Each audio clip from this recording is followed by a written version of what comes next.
Sa langit mo'y budaw, may hilagang tula at awit sa paglayang minamahal. Ang islap ng watawat mo'y tagumpay na nagnihiming. Ang bituin at araw niya kailan pa may magdidilim.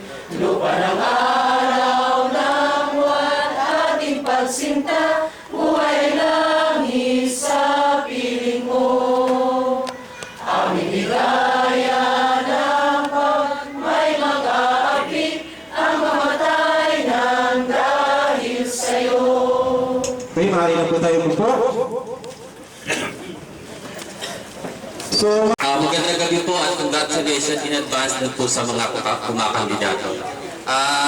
Welcome po namin kayo sa kauna-unahang forum na gaganapin sa ating, na nag-initiate po yung ating pura paroko na si Father Pascal. At palakpakan po natin siya. Dahil ayon po sa aming pagkakaalam, ito po yung unang-unang in-organize ng San Roque na magkaroon ng barangay forum. Ito po ay preparasyon natin para sa mga inyong gagawin, kung ano man yun, no? Inyong mga adikain o inyong mga panunungkulan sa mga darating na araw at panahon. Nawa po ay maging kapakipakinabang po tayo sa ating gawain dahil tayo po ay halal ng inyong barangay. Habilin lang po namin na sana po ay may direksyon din ang inyong pananampalataya. Pilitong hinihiwalay ang simbahan at ang gobyerno. Pero sa tingin po namin, bilang isang simbahan, dapat po ang nanunungkulan merong isang direksyon sa kanyang pananampalataya. Lahat naman po tayo ay may pinaniniwalaan. At kung wala pong direksyon ng ating pananampalataya, wala rin sa totoo lang po, wala rin pong direksyon yung panunungkulan. Kaya hindi po sa tingin po namin, sa paniniwala ko ng San Roque, ay hindi po pwedeng ihiwalay. At yun lamang po at welcome po at sana po ay maging mabunga, maayos ang inyong sasabihin at paalala lang po, iniiwasan po yung pananalitang makakasira sa kapwa para maayos po yung buong gabi para sa ating lahat. Salamat po at magandang gabi po sa inyo. Yung sa lahat. Katulad mo na nabanggit ko kanina ay at simulan ko yung sinabi po ni Chairman Anthony kanina ng Consejo Pastoral ng San Roque, ang tao ay may moral na sinusunod. So hindi ko pwede paghiwalayin talaga yon. Ang sinasabi naman ng church ng separation ng church at ng states ay hindi pwede panukulan ang mga clergy. No? Kaya mga kaparian, mga obispo, hindi ko pwedeng tumakbo as chairman. No? Hindi pwede tumakbo as mayor, yung mga bagay na yon. Pag yun ang ginawa nila, ay kinakailangan nilang umalis pansamantala sa kanilang office. Okay? So, hindi po yung sinasabi na walang pakailan dahil hindi po pwede. Bakit? Kasi ang tao na siya nagiging public servant ay meron din pong morality o moral na sinusunod na siya kasama nating panampalataya. Imagine yung manunungkulan walang moral. Paano kaya? No? So, napakahalaga itong ginagawa natin. Kaya mana, itong iunang pagkakataon at sa mga susunod pa hong taon, pag may halalan, palaki po ito. No? At magiging tradisyon ng ating pong simbahan na tawagin yung mga bigyan ng pagkakataon yung mga tatakbo sa kanilang posisyon. Paliwagan ko po, kaya po natin ito ginagawa ay para maging aware ang bawat isa.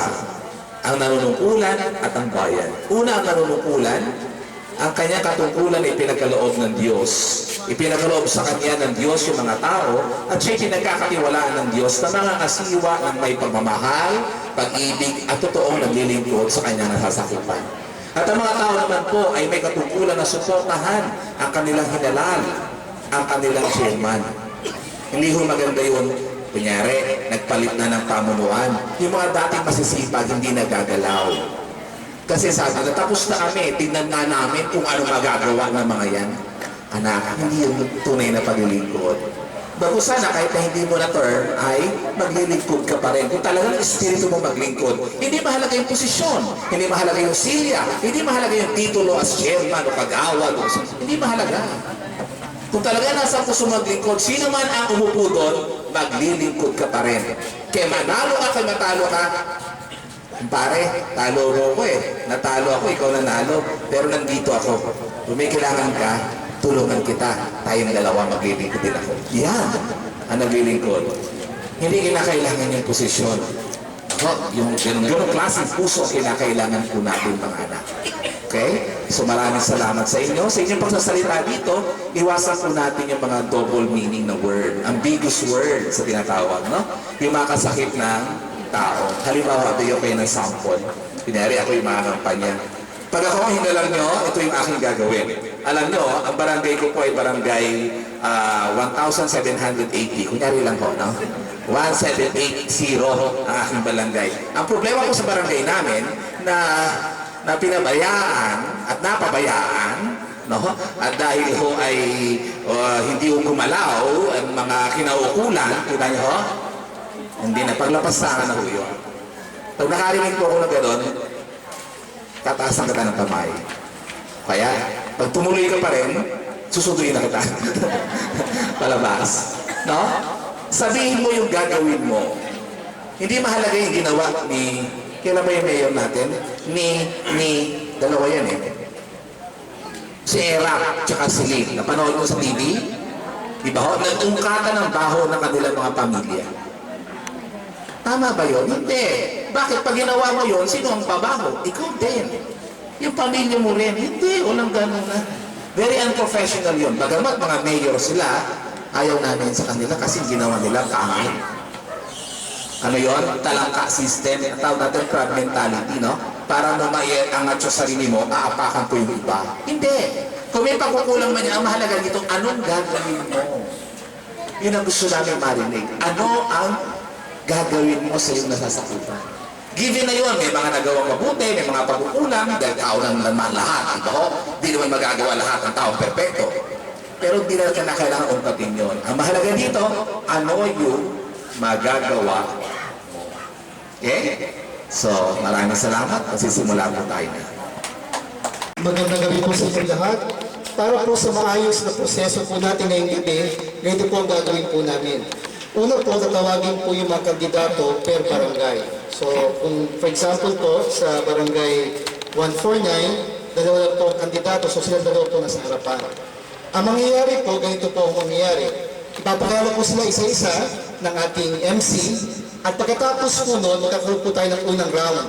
Ang ating unang round po ay magbibigay po yung bawat kandidato ng kanilang plataforma para po sa ating mga barangay na sasakupan. Kapag po sila ay nakakita po ng ganitong sign, una po ay 1, ibig sabihin po noon, isang minuto na po naiiwan sa kanilang oras. At pagkatapos po, meron sila makikita din na 30 seconds. Ganito po, yan.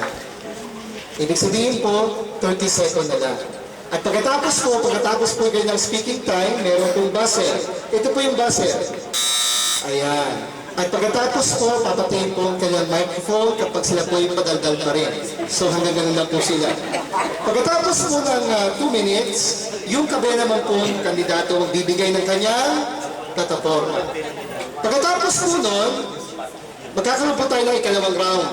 Yung ikalawang round po ay tanong galing sa barangay. Kami po ay nag-survey at sila po ay tatanungin ng mga importanteng issue ng kanilang barangay. Ang ating pong si Flor ang mag-aabot sa atin ng kanilang mga question. Bubunot po sila. Marami po yung mga tanong pero isang tanong lang po bubunutin nila. Okay? Pagkatapos po nun, bawat isa sasagot din po ng 2 minutes each. Okay? Pagkatapos po nun, ang ating last round ay closing remarks. So, ibig sabihin po nun, kapag sila po ay gusto magbigay ng huli pananalita na hindi sinabi nung umpisa, pwede sila mag-rebalse sa last word na 1 minute lang. Okay po? So, bawat kandidato po sa araw na po, sa gabing ito, ang total po nila bawat isa ay 5 minutes lang. Dahil pag tayo po nag-20 minutes, hanggang umaga po tayo pare-pareho dito. So 5 minutes lang po tayo para matapos po tayo ng maaga. Maraming salamat po sa inyo lahat at naway, palakpakan natin lahat ating mga kandidato ngayong gabi. Maraming salamat, Lord Clifford. Atin na pong sisimulan ang candidates forum sa gabing ito. Isa po munang malakas na palakpakan. Yan. Dinaig pa po natin ang national election. Diba? Yung mga wala pa po rito, nasa kanilang mga bahay, magsilabas na po kayo. Ay na pa sound system to. Na ano, nahatak. Ayan, labas na po kayo. So, inuuna po namin dito ngayon, mula sa Barangay 1.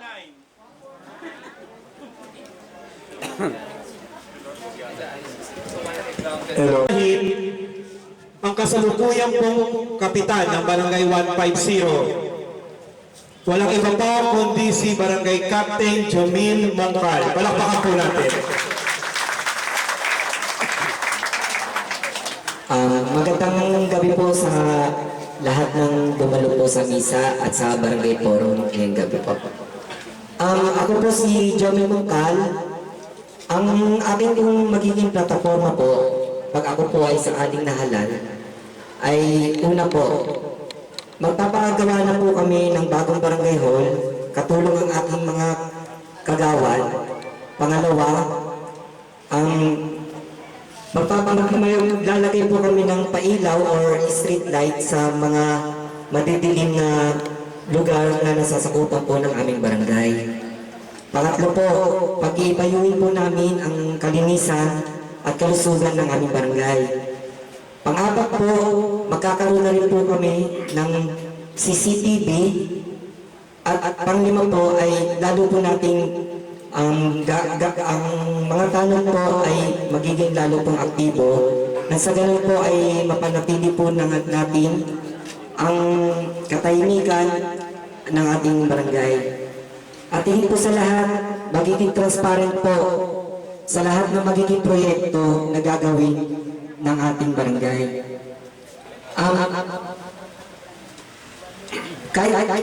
Hindi po importante kung bata or matanda ang kailangan manungkulan ng isang lugar. Ang importante po yung malinis po ang ating hangarin at nasa puso po ang paglilingkod. Yun lang po. Maraming salamat po. Ay si Ginoong Protasio Celebrado. Magandang gabi po sa inyo lahat. Ako po si Protasio Celebrado, dating treasurer po. Ang layunin po ng aming grupo o mga kasama ko ay magtayo po ng agarang tanggapan para sa inyong mga hinanaing sa barangay. Yung aking pangarapan po sa amin ay napagkasundoan po namin lahat na gawin mo ng tanggapan nyo para kayo mapaglingkuran at mapagsilbihan ng todo serbisyo. At yan pong hanay ng mga tanod ay amin pong iaayos sa lahat para po kayo mapagserbisyuhan at makapag-duty po sila ng 24/7 na lagi pong aktibo sa mga gawain dito sa ating barangay. At ang kahilingan po ng pangatlo na lagi pong tumalima sa laging pagbaba ng biyaya natin Patron San Roque dito sa ating barangay na may assist na maayos ang ating mga namamahala sa simbahan upang yung mga katandaan natin na kanilang pinagsisilbihan na hindi makapanig sa overpass ay maayos naman mabigyan ng kaluwagan sa kanilang mga pangangailangan sa pagpapamisa na ating parokya na si Father. Yun lang po, hindi po ako makangako na marami at mahirap po magpatotoo sa ating gagawin servisyo. Salamat po. Maraming Alfredo Fred Alvarez Jr. Magandang gabi ho sa ating lahat. Ako po si Fred Alvarez, Tubong Lady po. Matagal na po ako dito sa Ijang. Ang aking pong plataforma, unang-una po, ay magkaroon po tayo ng misa every first Sunday of the month. Kasi po, marami ho sa atin dito, medyo may edad na hindi ho nakakaakyat dito sa overpass. Kaya ho, yun po ang kauna-unahan kong plataforma na gusto kong maisulong, mapalapit lang ho muna tayo sa Diyos. Pangalawa po, magkaroon po ako ng life insurance para po sa lahat ng pamilya. Kasi hulihin natin na siguro, lalong-lalo na po yung mga bata, marami pong na-aksidente. Ang kasunod ko po ay magkaroon po ng accurate high definition CCTV camera. Next, magkaroon po ako ng libreng PhilHealth card. Yun po ang kailangan sa ating mga pamilya. Ang kasunod ko po ay magkaroon po ako ng medical check-up sa bawat pamilya dito sa ating barangay. Importante po sa akin ang kalusugan ng bawat pamilya. Ang kasunod po, katahimikan ng barangay. Matagal na po natin inaasam na magkaroon tayo ng katahimikan sa ating barangay. Ang kasunod po, maayos na barangay hall na tumutugon ng 24 oras na serbisyo sa tanod at sa ating mga kagawad. Ang kasunod po, magkaroon po ako ng assembly meeting every 3 months. After that, magkakaroon ho tayo ng assembly meeting para mapag-usapan ang problema ng ating barangay at kaayusan ng ating barangay. Magkaroon po tayo ng beautification ng ating barangay.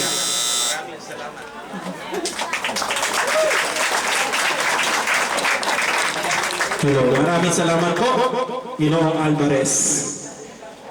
Nasampulan po siya ng base. Ang dami po niyang plataforma. So ngayon naman po, dadating naman po tayo sa question and answer portion po. Okay po? Nandito po si Sister Flor. Sister Flor, doon ka sa kabila. Interpreter, kailangan po ba? Hindi naman. Okay po? So kampungkal, bunot po tayo na isang question. Tayo po tayo dito sa gitna. Okay, ako po magbabasa.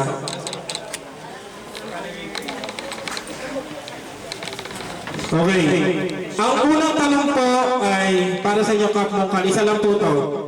Paano nyo iuulat ang inyong mga programang ginawa sa inyong barangay? Ang bali, pwede rin po natin gawin yan para malaman po ng mga tao ang mga nangyayari sa bawat barangay, sa aming barangay. Pag nagkaroon na po ng barangay hall, or kung wala po talagang mapipwestuhan kasi sobrang sikit po ng ang barangay natin, napagkasunduan na po namin ng mga kagawad namin na magkaroon po ng pansamantalang kahit tent. Sa ganun po ay meron pong mapuntahan yung mga tao na kailangan ng barangay. So doon po natin iuulat, nakalagay po rin yung mga nangyayari sa barangay. At magkakaroon din po tayo ng hindi lang po 2 beses na assembly, barangay assembly. Pwede rin po siguro mga 3 months, isang beses kada 3 buwan magkakaroon po ng assembly nang malaman din po natin kung ano po yung mga kahilingan na or problema na pwede pong isuggest ng ating mga kalugar. Yun lang po. Salamat. Kaalaman po ng lahat, yung mga tanong po na ibibigay po natin sa ating mga kandidato ay mula po sa survey na kinundak po bawat barangay po ng mga membro ng aming mga organization sa simbahan. Hindi po ito mga invento, ito po ang lumabas doon po sa mga katanungan ginawa po ni Brother Clifford nung nakaraan pong mga linggo. Okay po? So susunod naman po si Ginoong Celebrado.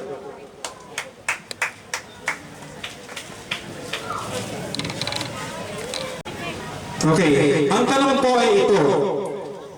Magagawa ba ninyo na magkaroon ng barangay hall sa inyong barangay para madaling hanapin ang inyong mga kawani? Tulad po na nasabi ko kanina, meron na po akong agarang barangay hall kung ako po ay maluluklo at pagtitiwalaan niyo po ng buong grupo. Meron na pong agaran na barangay at po kung makikita niyo doon po sa aking harapan ng aming pamamahay, diyan po sa EDA. Yung po may pagkakaloob ko po na agarang malalapitan nyo na sa tuwing na hinahanap nyo ang aming barangay. Na hindi po gagamit ang pondo ng barangay. Pansamantala po itong pinag-usapan po namin ng kapatid ko at ng aming grupo. Yun lang po para po kayo kapagsilbihan na maayos at lubos. Salamat po. Salamat, Pares.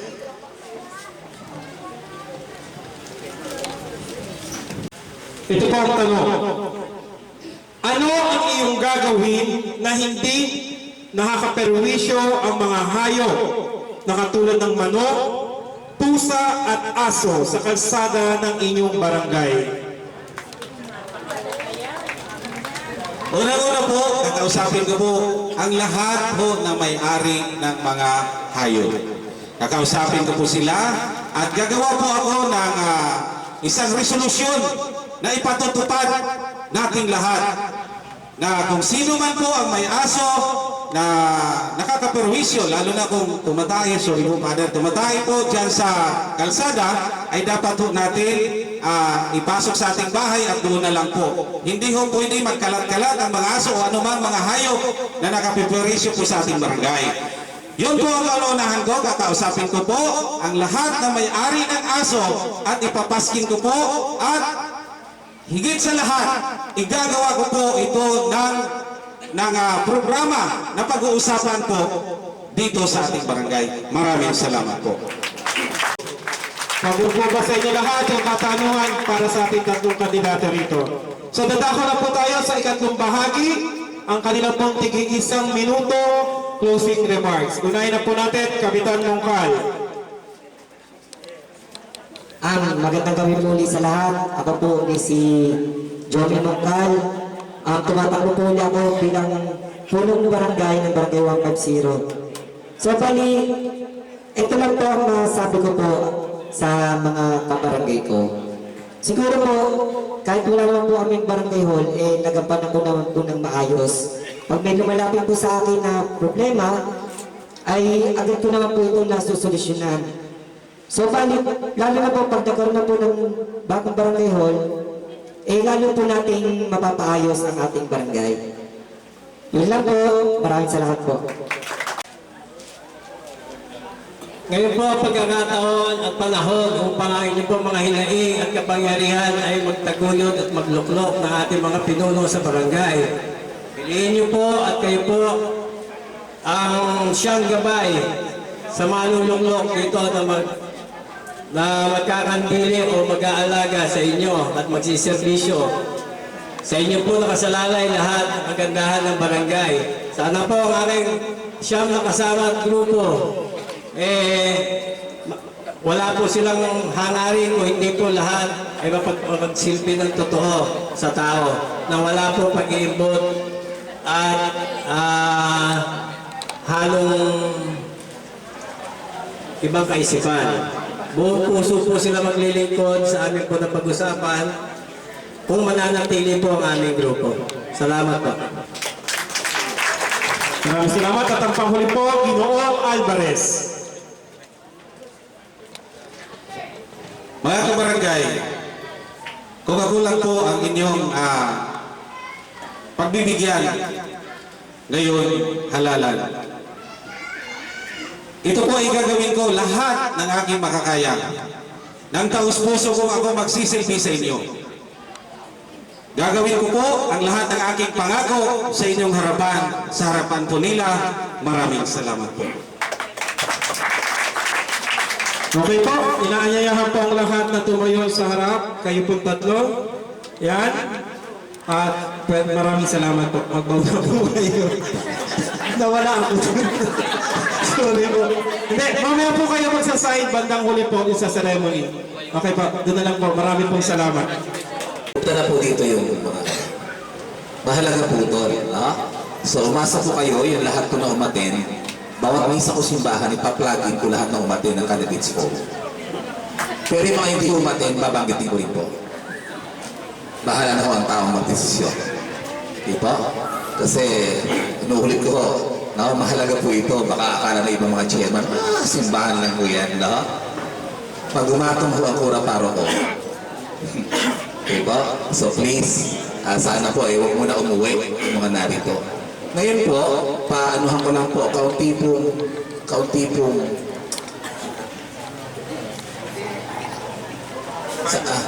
kaunting tip, kaunting payo po, no? Sana yung mga magsasalita po dito, meron malaman kayong punchline, di ba? Kasi may mga barangay, minsan meron siyang binabanggit para siya maalala ng tao. Doon sa apat kanina na una, wala akong narinig. Alam niyo yun? Alam niyo sinasabi ko?